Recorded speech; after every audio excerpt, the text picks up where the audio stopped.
And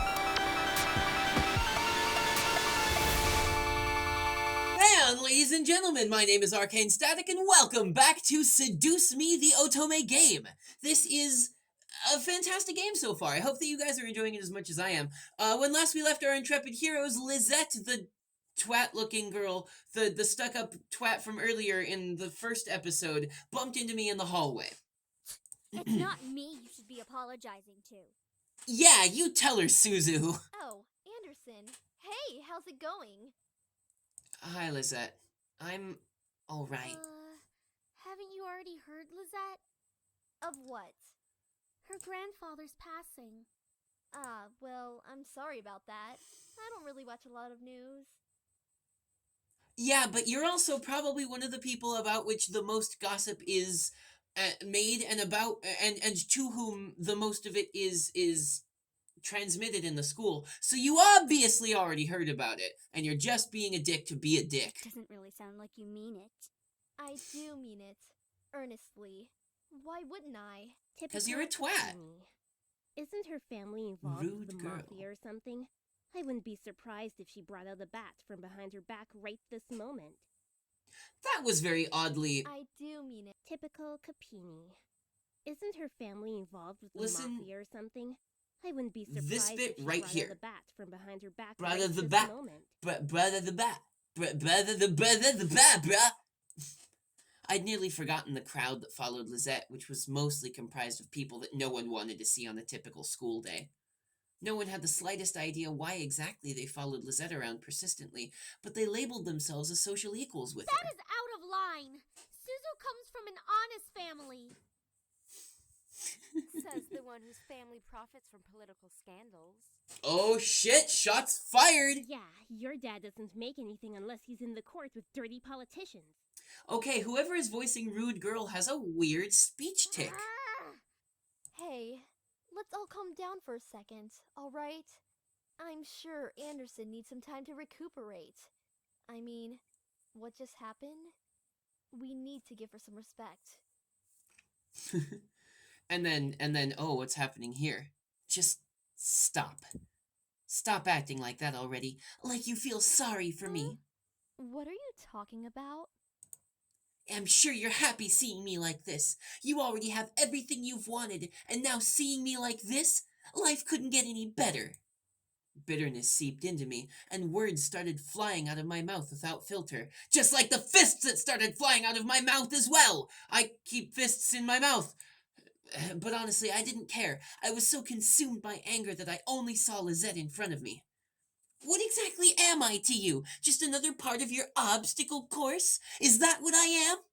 I'm sick of it, Lizette. I'm sick of all these charades. I'm sick of you. Ooh, more shots fired! Gasps rose from the crowd around her, and I was brought back to the school hallway. Even my friends beside me looked at me in surprise. One girl looked like she was going to speak up, but Lizette held her hand up to stop her. There was an emotion in her face that I couldn't quite make out, but I could see a form of pity in her eyes. No, don't you dare pity me! I looked away from her. I didn't want to see that emotion in her eyes when she was talking to me. She didn't have the right to look at me that way. I'm sorry. I know your grandfather passing away must have This is really taken intense. a toll on your emotions. She stepped towards me and put her hand on my shoulder, giving me a tiny smile as if for old time's sake. But for some reason I didn't feel comforted at all. Not that I was just angry at her, but the expression on her face when she leaned in close to me contorted. Leaned in close! She leaned in close and saw the bruise on your face from your dad having fucking hit you. I told you that we were going to foreshadow that shit. Something was different about her. I couldn't quite place my finger on it, but something about her had definitely changed. Well, I'll be going for now. Track meet responsibilities and all of that stuff. See you later. So what a weird... Well, I'll be going for now. Track meet responsibilities and all of that stuff. See What? you later. That's like the most unnatural way to say that line. Something about Lizette made me feel uncomfortable. I wasn't just angry, but also uneasy. What was it? I'd never seen her like that before. But I decided to pay no further attention to it. She continued running down the hallway with her gaggle of friends. I refocused my attention to Mrs. Phillips, who was walking down the hall towards me. Is Is everything alright, girls? Except for your derpy ass face. Nothing we couldn't handle, Mrs. P. Just a bunch of snobs. Just a bunch of snobs! Suzu, hush! It was nothing, Mrs. Phillips. Naomi, you're such a fucking I paladin. see. Well, Miss Anderson, please accept my condolences for your loss. Yeah, thanks, I appreciate Your grandfather was a good man. He really upheld the philanthropy of his company's policies, and the money that went towards charity, too. Yeah, I know. Sorry. Yeah, I know. He was pretty cool, wasn't he? He made toys and was a badass. I really looked up to him and I want to be as good as he was. Well, I know that you'll be as great as your grandfather. Hell yeah, she will. She'll be 10 times better than her grandfather. Whoa, Suzu, let's take it back a step. Would I? Would I really be better than my grandfather? Everyone seemed to have high expectations for me. I wanted to do my best and make my family proud, but to be better than my grandfather? I wasn't so sure about that. From outside the school window, I saw a familiar blue car pull up to the curb. Undoubtedly, it was my father in the driver's seat. Ugh. Oh, my ride's here. Well, I guess I'll see you both tomorrow. Wants to come with you? Yeah, actually, I do. No, it's okay. I'll be fine. See you.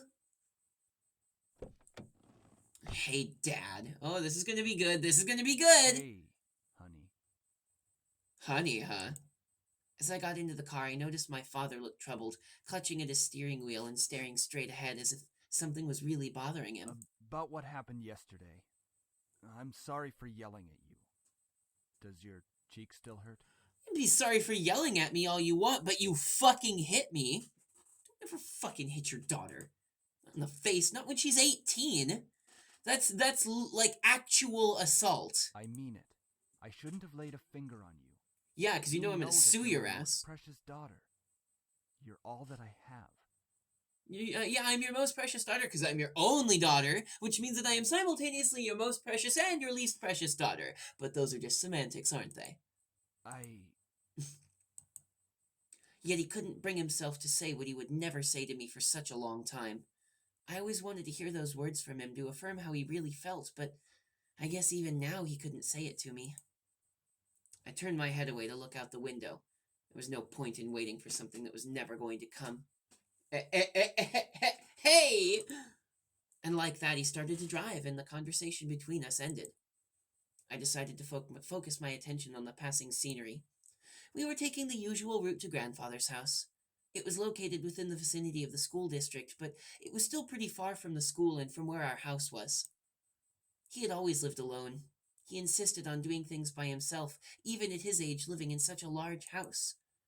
I wondered, did he pass away with no one at his side as well? It sounded so lonely and sad. Geez, don't get me wrapped up in this story so much. Come on, poop butt. It was strange that he decided on living all alone in his large estate. If anything, he could have lived with us. Though he and my father probably would have given each other the silent treatment the entire time. Maybe living alone was preferable to that. I actually hadn't visited him for quite a while.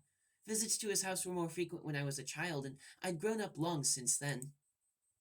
The last time I visited, though, I thought he looked just as he usually was, happy and healthy. But things change. In the back of my mind, I knew that he'd have to leave one day. It wasn't like humans could live forever. Foreshadowing, he was a toy maker. He totally was making dolls to put people's souls in. He is Rosen from Rosen Maiden. That's how Rosen Maiden starts. It starts with Seduce Me the Otome. So why did my heart feel so heavy? The car ride was mostly spent in silence until he spoke up again. How was school? Maintaining your grades, I hope. Wow, yeah, because that's the only thing that seems to matter to you, asshole. Yeah, I've been trying my best as of so far. Trying? That's not really doing the best you can, is it? Now, I've met plenty of parents who actually feel this way about their children in real life that actually exist, and I have to speak out and just say, fuck this kind of parent. For the ones who say trying isn't enough. But it's all I can do if I'm the person who's trying. So, stop being a dickbag. With my father, only some words I said were filtered through his ears. It was difficult to keep up a conversation without eventually talking about academics or my future, even if it was something loosely based on it. He always found a way to integrate it whenever we talked. Anyway, It seemed your like... belongings are in the trunk. There isn't a lot, so I'm sure you can manage bringing them inside the house. After all, you are on the road to being independent now. Yeah, 'cause you're not gonna help me carry my bags in, you piece of shit! I can manage on my own.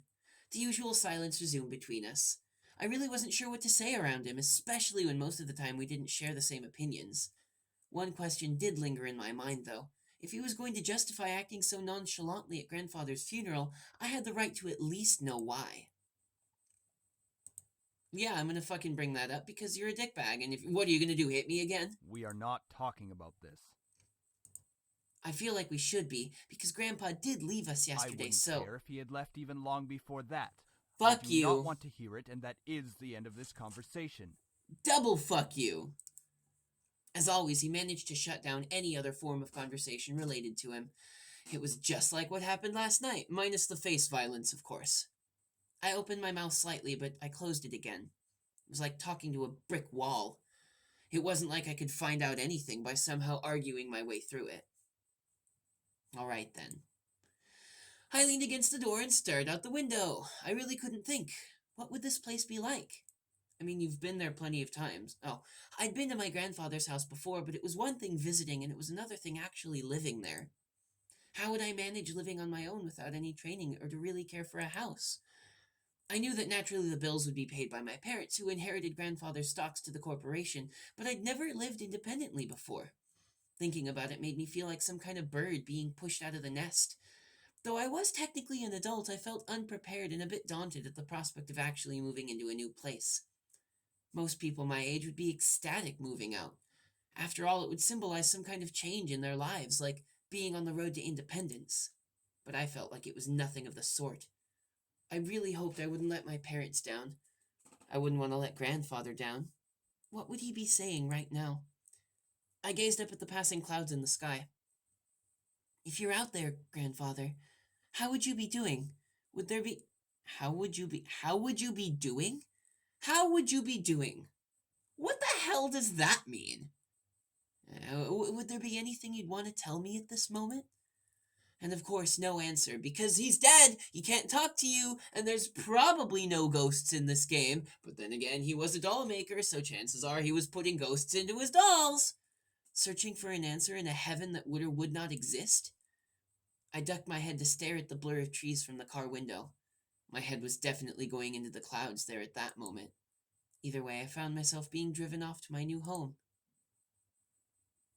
The car rolled to a stop and I drifted out of my thoughts. And into the next episode is where we will pick that one up. So ladies and gentlemen, thank you very much for watching. I hope that you're enjoying this story. I'm getting, the more that this story progresses, the, heavier I'm getting into it. So, it's quite good. Bear with me. I know it's a lot of me just reading the stuff that's happening, but visual novels are kind of like that, at least for a while. I'm hoping that the sexy stuff is going to start happening as well soon, because I want to hear them damn sexy voices again. And it said that I could be a lesbian if I wanted to, so I want to see what kind of girl characters they throw at me to be romantically involved with as well. Ladies and gentlemen, thank you very much for watching. If you like this video, the like and subscribe buttons are waiting just below the video to give you those big, wet, sloppy kisses that I'm sure you're so fond of. You can also follow my socials, that's the Facebook and Twitter that are down in the description box. And if you want to do so, you can throw me some support at the Patreon link that's there as well. Thank you very much if you do so. Thank you a lot for watching, and I will see you in the next video where we deal more with the new house that I've just inherited. And I'll see you next time.